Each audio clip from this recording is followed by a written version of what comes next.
Our story begins in the hot, dusty land of Egypt, where the powerful Pharaoh rules with a strong hand. It's a land of palaces, pyramids, and mighty armies. But underneath the surface of Egypt's greatness lies a painful truth.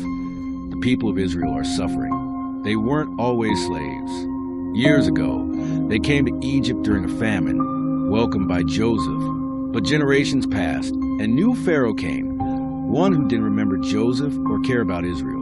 So he enslaved them. Day after day, the Israelites were forced to build cities, haul stones, and make bricks under burning sun. They were tired, broken, crushed in spirit. But before we go further, don't forget to subscribe to our YouTube channel. Your support helps us share God's word with even more people, and we'd love for you to be part of this journey with us. Now back to our story. And they cried out to God, and God had not forgotten them. He had heard their prayers, and he had a plan.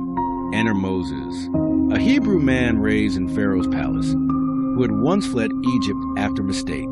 But God met Moses in the wilderness through a burning bush and gave him a bold mission. Go to Pharaoh and say, "Let my people go." Moses didn't feel ready. He didn't think he was the right man for the job. He was nervous, unsure, and slow to speak. So God gave him a helper, his brother Aaron. Together, Moses and Aaron returned to Egypt, ready to speak truth to power. But they had no idea how hard it was going to be. One day, Moses and Aaron entered the grand palace of Pharaoh, the most powerful man in the world. With boldness, they declared, "This is what the Lord, the God of Israel, says, 'Let my people go, so that they may hold a festival to me in the wilderness.'" Pharaoh looked at them with cold eyes. "Who is the Lord," he scoffed, "that I should obey him and let Israel go? I do not know the Lord, and I will not let Israel go." Just like that, the door slammed shut.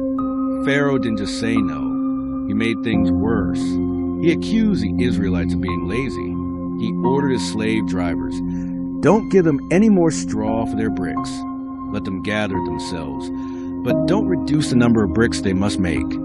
Imagine the people's faces when they heard that. They were already exhausted. Now, they had to do even more, with even less. The taskmasters were cruel. The people were beaten when they couldn't keep up. Fear spread like wildfire.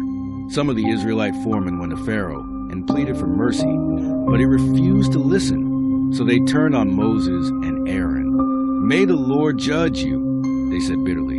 "You have made us a stench to Pharaoh and his officials, and put a sword in their hand to kill us." Moses was heartbroken. He turned to God and cried out, "Why, Lord? Why have you brought trouble on this people? Is this why you sent me? Ever since I went to Pharaoh to speak in your name, he has brought trouble on them, and you have not rescued your people at all." Can you feel the weight of that moment? Moses had obeyed. He had done exactly what God said. But instead of things getting better, they got worse. Sometimes that's how it is when we follow God. Even though the story ends here in chapter 5, this is not the end of God's plan. What we see in this chapter is a turning point, a test of faith for Moses and for the people of Israel. They had to choose. Would they give up now, or would they trust that God was still working behind the scenes? God's promise hadn't changed. He had told Moses, "I have heard the groaning of the Israelites, and I have remembered my covenant." This was only the beginning. Yes, Pharaoh was hard-hearted. Yes, the people were suffering. But God was not done. He would show his power, step by step, until Pharaoh had no choice but to let the people go. And along the way, Israel would learn that their God wasn't just a distant voice in the sky. He was a deliverer, a defender, a promise keeper. So what can we take from this story? Sometimes when we obey God, things don't get easier right away. In fact, they might even get harder. But that doesn't mean God has failed us. Like Moses, we may cry out, "Why is this happening?" And like Israel, we may feel discouraged. But God is still working. He hears. He sees. He delivers.